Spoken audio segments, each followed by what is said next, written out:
All right, good day everyone. Welcome to our YouTube lessons on chemistry. Leonardo goes right here.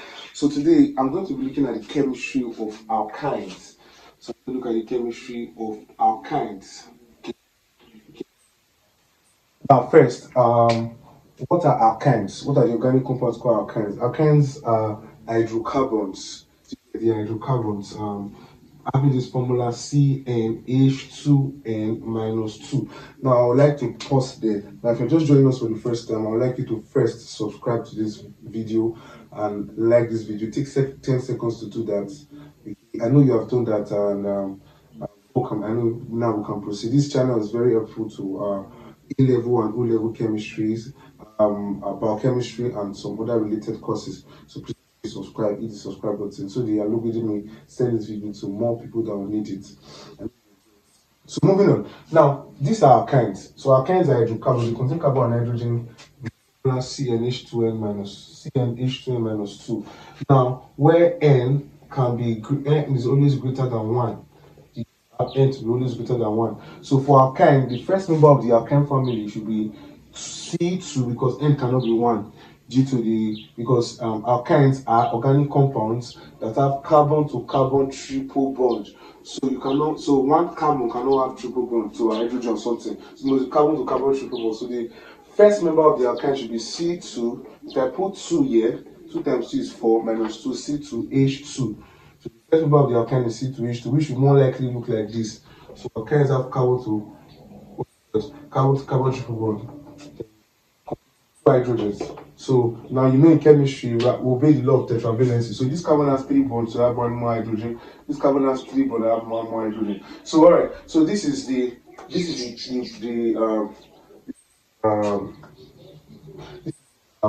first member of the alkyne. Now the second member of the alkyne could be C3H2. 3 times 2 becomes 6 minus 2 C3H4. That should look like this. So HC triple bond C CH3. So 1, 2, 3, H4. So this first member is called ethyne. So the first member called ethyne is also called acetylene, while the second member is called propyne. Okay, propyne. Now in general, alkynes are generally called acetylenes. So if you want to call alkynes acetylenes, because alkynes are organic compounds that should have acetylene. So the organic compound that should have this ethyne, the other name for ethyne is acetylene. Now this carbon to carbon triple bond formation, or this carbon to carbon triple bond orientation, is found in all alkynes. For instance, what the third member of the alkyne should be C4. 4 times 2 should be 8. 8 minus 2 should be 6. Now let's check. So you see this triple bond formation, this acetylene bonding. So this acetylene, so this is acetylene now. This acetylenic group. So this acetylenic group is found in all alkynes. So they are called acetylene. So this in derived nomenclature, if you watch my video on derived nomenclature, they call this thing ethyl acetylene. Ethyl acetylene. If you are going to acetylene nomenclature. So this ethyl acetylene is the third member of the alkyne, and it is called butane. Okay, this is called butane. So the alkynes are called the acetylenes. They are called the acetylenes. Now alkynes, quickly, they usually possess at least a carbon to carbon triple bond.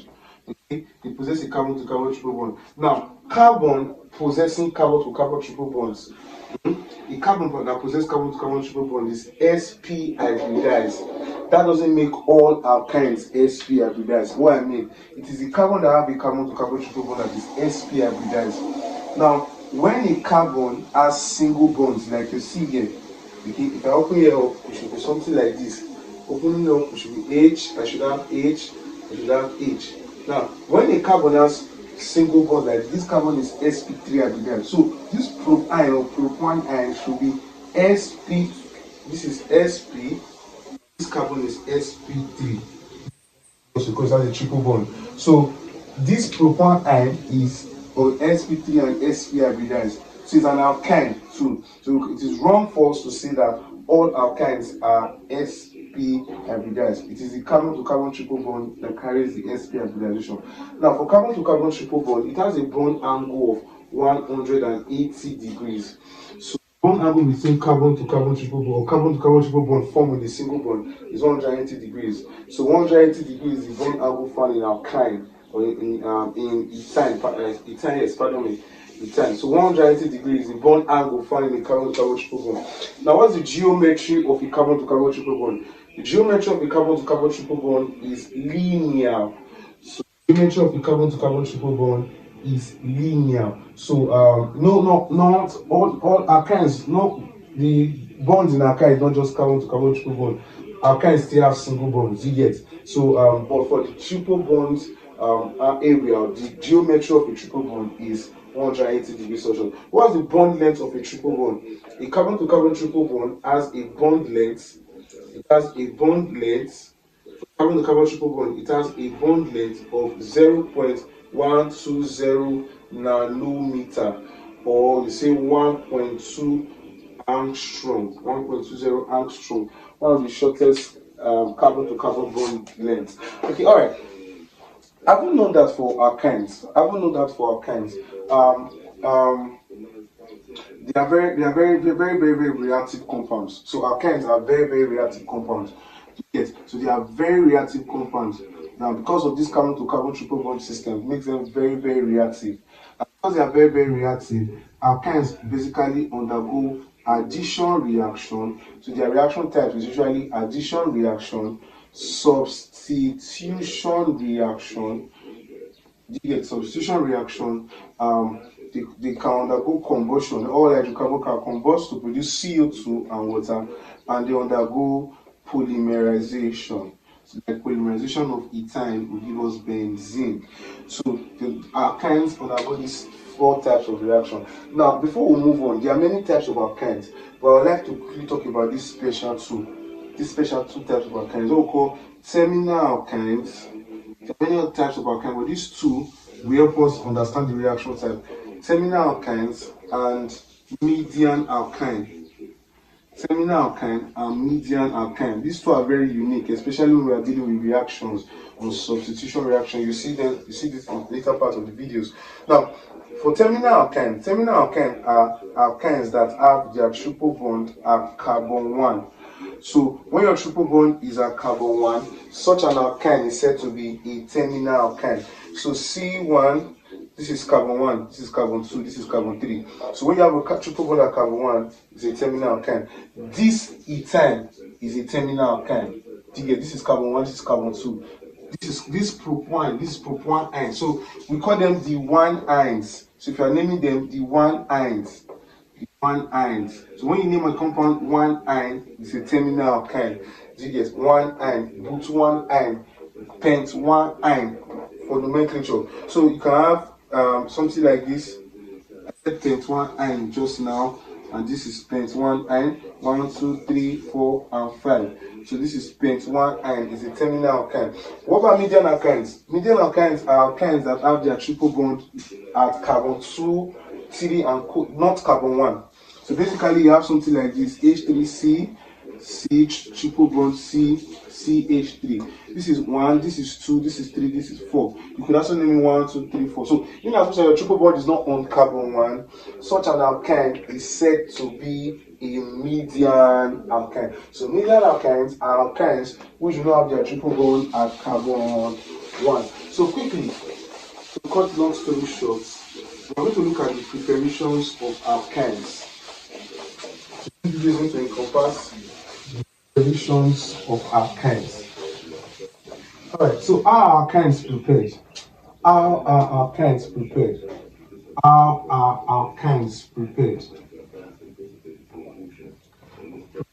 So first, I'll have to look at the laboratory preparation. So laboratory preparation of alkynes.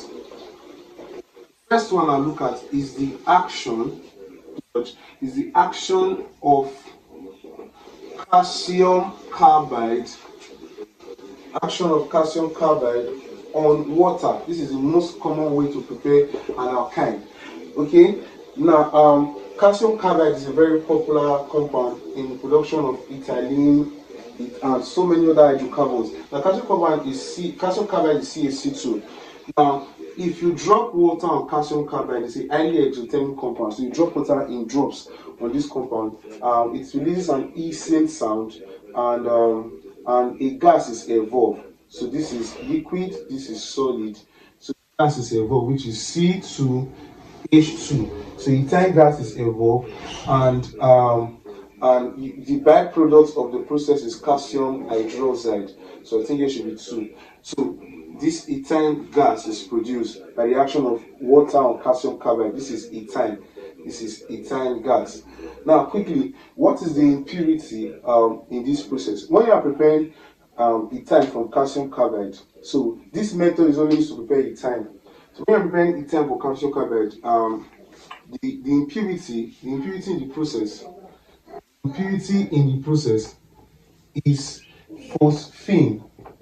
Okay, impurity in the process is phosphine, and phosphine is coming from the calcium phosphide. So what do I mean? So calcium carbide usually has impurities such as calcium phosphide. So when you add water on calcium carbide, the calcium phosphide is converted to phosphine. Now, so when we are preparing ethyl gas, when we are preparing ethyl in the laboratory, to remove the phosphine impurity, we use CuSO4.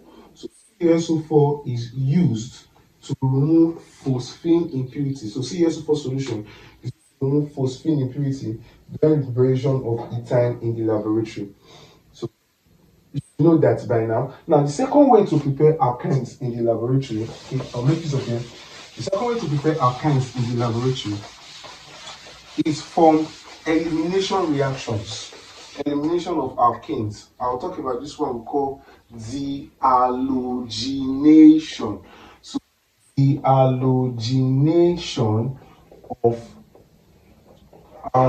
vicinal dihalide. The halogenation of vicinal dihalide. So dichloroalkenes, that's what they are called. Now, what's the vicinal dihalide? Now, a vicinal dihalide is like a compound, it's like an alkene that has halogens on adjacent carbon. I could just say this. Now, as a compound, if you have halogens, or as a dichloroalkene, if your halogens are on adjacent carbon, let's say 1, 2, 3, depending on the adjacent, such dihalide is said to be a vicinal dihalide. Such dichloroalkane is called a vicinal dihalide. But if the halogens are on the same carbon, so the halogens, the dichloroalkane, the halogens are on the same carbon, such dihalide is said to be a geminal dihalide. So this is a geminal dihalide. This is a vicinal dihalide. So during preparation of alkynes, we work with vicinal dihalide. Okay, so the halogenation of vicinal dihalide will produce what's it called? We produce alkynes. So pardon me, the halogenation of not vicinal dihalide, my bad, but you know the vicinal dihalide now, we know vicinal dihalide. It is the halogenation of tetrahalides, not vicinal dihalide. The halogenation of tetrahalides. I will explain why it's not vicinal dihalide. Okay, you see it now. So the halogenation of tetrahalides, or tetrachloroalkanes, tetrahalides, because we are forming triple bonds, we're not forming double bonds. Now for the halogenation, the reagent is more important. We use zinc in alcohol, or typical example, we can use zinc in methanol. So zinc in methanol is a dehalogenating agent. Now for dehalogenation, now what happens, there's an elimination reaction. You see what I do for vicinal dihalide. Now watch. Now if I remove halogens, I'll remove this halogen, I'll remove this halogen, I'll produce a double bond. So if I eliminate 2 single bond, or 2 group, 2 substitute on the carbon to carbon, I form another extra bond. So what I'm supposed to get now is I'm supposed to get something like HC. Okay, this bond will leave. I have double bonds. I have chlorine here, I have chlorine here, I have H. Now, there are still halogens in the compound. Remember, we're doing dehalogenation. Chlorine, fluorine, bromine, they are halogens. I have to remove these halogens again. So if I remove these halogens, these 2, I'll form another extra bond. So making it triple bond. So if it was just a dihalide, I'll remove only these 2 and I'll form just double bond. So the halogenation of vicinal dihalide will actually give me alkenes and not alkynes. So but for tetrahalide, actually alpha beta tetrahalide, the halogenation normally gives us alkynes. So I have HC triple bond CH, like that. So I have alkynes. Now for vicinal daylight, as I was explaining, for vicinal daylight, the halogenation of vicinal daylight like this. For vicinal daylight, the halogenation of vicinal daylight, chlorine. For vicinal daylight, using zinc in methanol. For vicinal daylight, using zinc in methanol. Now, what will happen? I'll remove this. When I remove this halogen, I'm going to form something like HCH. Remember, for every two group you remove, for every two group bonded to a single bond, you have a double bond. So you have an extra. So what you get for the halogenation of vicinal daylight, you actually get alkene. Okay, while the halogenation of tetrahalide, you get alkyne. Alright, I know that is clear. I would like to give you one to do before we move on. So just try this by yourself where you are right now.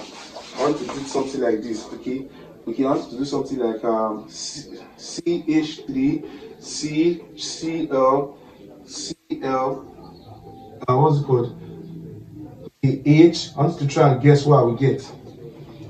So now, once you see on your reagents, they are putting zinc in methanol, zinc in ethanol, and alcohol. Do you get what is happening? Usually dehalogenation. So what are we going to do here now? So zinc in methanol.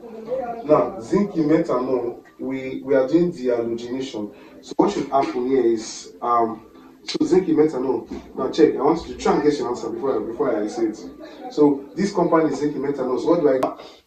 For this question, zinc in methanol, what should be happening here is dehalogenation. So you're going to remove two halogen, you're going to eliminate a halogen molecule. So minus Cl2. So what should you now have now? The product of the reaction should be something like CH3.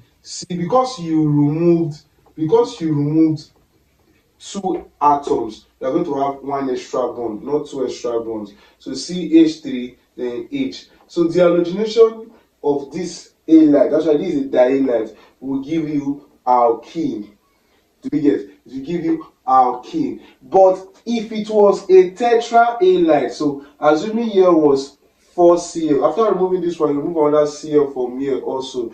Do you get? So at the end of the day, you're going to have something like, you're going to remove these other halogens also. And when you remove two more halogens, you form an alkyne. Do you get? So this is also an alkyne. So please take note. This is how you prepare alkynes from the halogenation. Now the third way to prepare alkyne is not dehalogenation, but close to dehalogenation. I call it dehydrohalogenation. Dehydrohalogenation.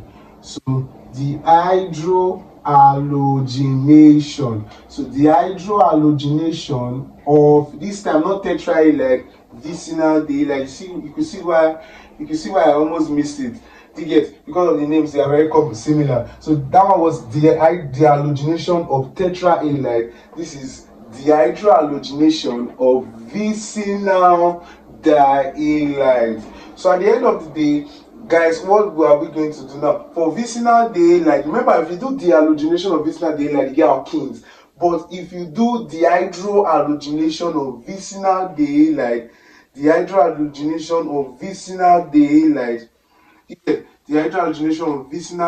you will get alkynes. So this is a vicinal daylight because the halogens are on 1, 2 carbons. You get? I think I've explained that already. So now, for dehydrohalogenation, the reagent we use is KOH in alcohol. So we use KOH in alcohol. So I'm supposed to call it alcoholic KOH. So what will be the product of this reaction? So if you expose this reaction to alcoholic KOH in the presence of heat, you are going to remove. Now what happens is that it's usually this type of elimination. You remove hydrogen halogen. So when you remove two, you form a double bond. Okay. When you remove the next two, you form another double bond to the double bond. So that could be now we'll call a triple bond. So what will be the product of my reaction? Product of my reaction should now be HC. Please watch HC. I have now this time I remove 4 species. So I'm going to get triple bonds. So I have CCH3. So this is a vicinal daylight. This is an alkyne. So this is actually prop 1-ine. So this is dichloropropane. Dichloropropane. 1,2-dichloropropane. So aldehyde. So if you dehydrohalogenate this, you get prop-1-ine. So there are others. Now, for vicinal daylight, dehydrohalogenation give you alkynes, dehalogenation give you alkenes. Do you get? Dehalogenation give you alkenes, and it's that simple. It's that simple. I would love to do another example. It's that simple. That simple. It's very, very self-explanatory. Now, if you can take the video backward if you really don't understand what I did, but just it's quite simple. Let's not make the video unnecessarily long. So now the next thing we have to do, the next way to repair alkynes, this is the third way. This is the third way. I should have this is the third way of preparing alkynes. I have a fourth way of preparing alkynes. But this fourth way is just to prepare longer chain alkynes. So the number 4 way to prepare alkynes, actually longer chain alkyne, is alkylation of what's it called now? Of sodium alkynides. So alkylation of sodium alkynides or sodium acetylides. Sodium acetylides. What's an acetylide? Okay, what's an acetylide? So quickly, let me quickly say this. Now, first, if a terminal alkyne, take note of this. If a terminal alkyne such as ethane is a terminal alkyne. Please watch this reaction. A terminal alkyne such as ethane should react with a compound or should react with sodium in liquid ammonia. React with sodium in liquid ammonia. So this terminal alkyne reacts with sodium in liquid ammonia. Now, terminal alkynes are they have acidic hydrogen. Do you get? Their hydrogen at the carbon 1 is acidic because of this triple bond. This triple bond tends to pull electron from this single bond system. So letting this hydrogen to be easily released. So let's make it a longer chain system. So we have something like this. This is propine, so that I will not have two acidic hydrogen. You get? You know, ethane has 2 acidic hydrogen. So the hydrogen on the first carbon, the hydrogen on carbon, this carbon 1, this carbon 1 for ethane. So the hydrogen on the first carbon, I'm trying to tell you that this hydrogen is an acidic hydrogen, can easily be lost. You get? Because of this triple bond system, it withdraw electrons from it. So this hydrogen can easily be lost. So this hydrogen is an acidic. So the terminal hydrogens or terminal alkyne are acidic hydrogen, so they can undergo substitution reaction. We'll do that in subsequent video, okay, in the alkyne 2 video, where I also do the chemical properties of alkyne. So now, if you add sodium in liquid ammonia with the terminal alkyne, sodium will displace hydrogen from the terminal alkyne. So I'm going to have the compound like CH3, C triple bond, C minus, then Na plus. So this kind of compound is called sodium. What's it called? Sodium propionide. So this is sodium propionide.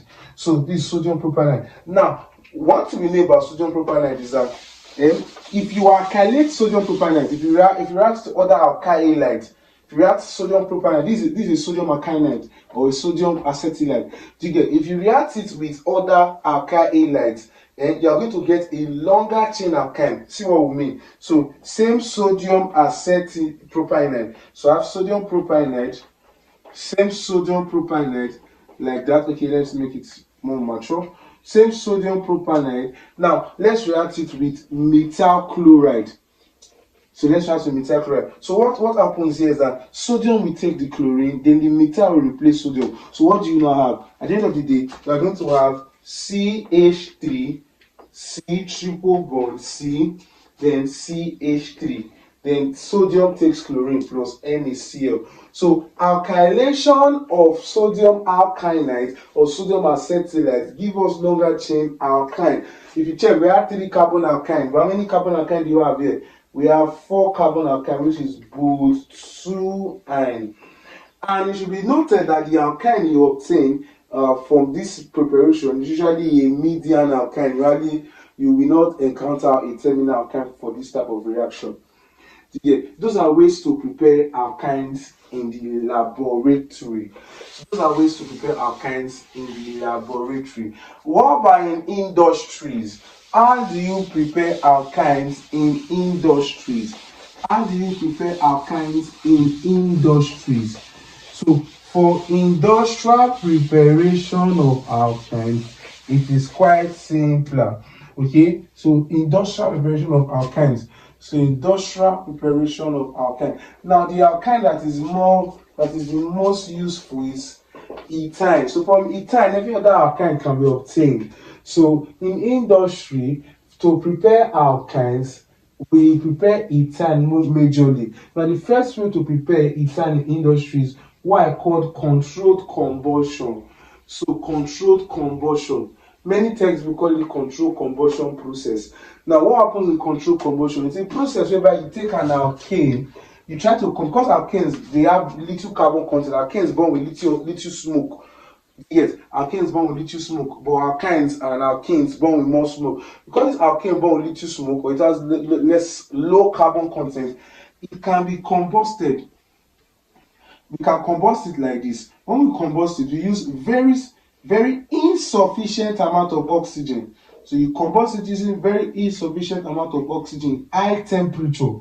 Do you get? So what do you have? Now, because the oxygen is not enough to combust this, what should happen is that this alkane will be converted to alkyne. Do you get? This alkane will be converted to alkyne. And at the end of the day, you have something like this. So this is one way to, this process called the controlled combustion process, where you use insufficient amount of oxygen to combust an alkane, and because the alkanes have low carbon content, instead of them to produce no combustion of hydrocarbons to produce CO2 and H2, instead of it to produce carbon dioxide and H2, just produce an alkyne, a more what's called an hydrocarbon with more carbon content than itself. You can produce an alkyne and water. So this is called the controlled combustion process. The next one is using the electric arc furnace. Electric arc furnace. Okay, electric arc furnace. Okay, it is called the ARCS process. Okay, ARCS process. The electric arc furnace. The electric arc furnace is a furnace where you can spark gases or crack gases using electricity. Now, first in the electric arc furnace, I can take coke. I can take coke carbon and pass it over hydrogen flame with high discharge, high sparks, using high sparks of electricity. High voltage. At the end of the day, we observe that I'm going to produce ethane gas.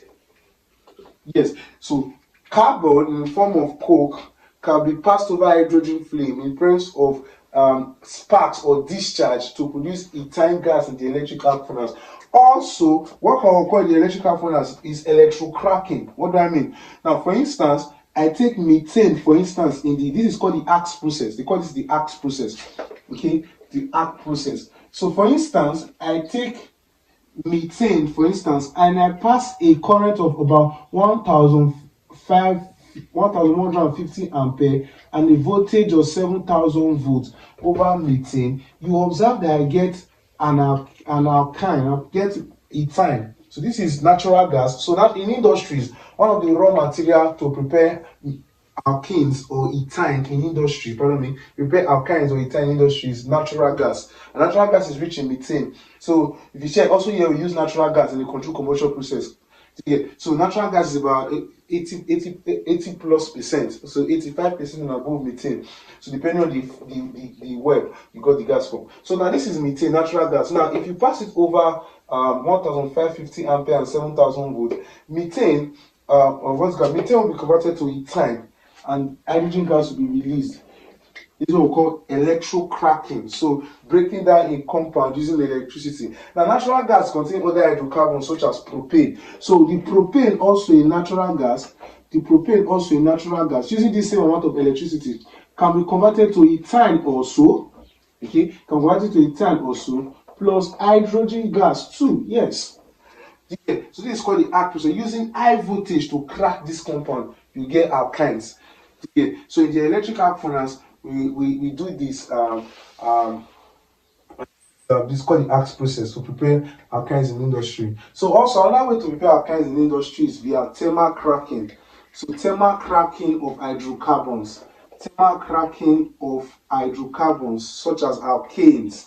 thermal cracking of hydrocarbons such as alkanes. So in a furnace, a heating furnace, if you pass what's it called, methane, still natural gas, in an heating furnace at about 1500 degrees, if you heat methane in the absence of air, and it's called thermal cracking of alkanes. Now, at about 1500 degrees, you are going to get methane and you liberate hydrogen gas. Yes. Now, another way again is taking, let's say you take ethane. So you can crack ethane also, but I think you crack ethane at a lower temperature.